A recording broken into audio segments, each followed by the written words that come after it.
સાબરકાંઠા જિલ્લાના પ્રાંતિજના બાલીસણા ગામેથી ગાંજા સાથે કિસમ ઝડપા. પ્રાંતિજ તાલુકાના બાલીસણા ગામેથી પ્રાંતિજ પોલીસે ગાંજા સાથે કિસમને ઝડપી પાડ્યો છે. રમેશસિંહ સરદારજી મકવાણા નામના ઈસમને પોલીસે ઝડપી પાડ્યો. આરોપી પાસેથી ₹54,800 નો ગાંજો મળી આવ્યો તો પ્રાંતિજ પોલીસે ગુનો નોંધી તપાસ હાથ ધરી છે.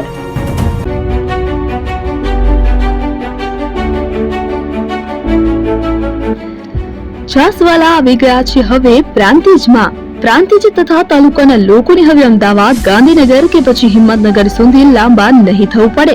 ઘર આંગણે જ છાસવાલા આવી ગયા. લચ્છી, છાસ, દહીં, પનીર, મઠ્ઠો, ઘી ફેમસ, જેથી જ છાસવાલા નામથી જાણીતા છે. 42 કરતા વધારે સિટી, 250 થી વધારે શાખાઓ અને 187 થી પણ વધારે products. Ice cream, candy, kulfi, corn, Chocobar, sandwich ice cream સહિત અવનવી આઈસ્ક્રીમનો ખજાનો. અને હા, સ્થળ ઉપર મુલાકાત લો તો જરૂરથી અમારો કોલ્ડ કોકો ટેસ્ટ કરો. દુકાન number 19, Ishwar Kripa shopping centre, approach road, Prantij, જિલ્લો સાબરકાંઠા. Contact number 8329611618. ચંદન પટેલ.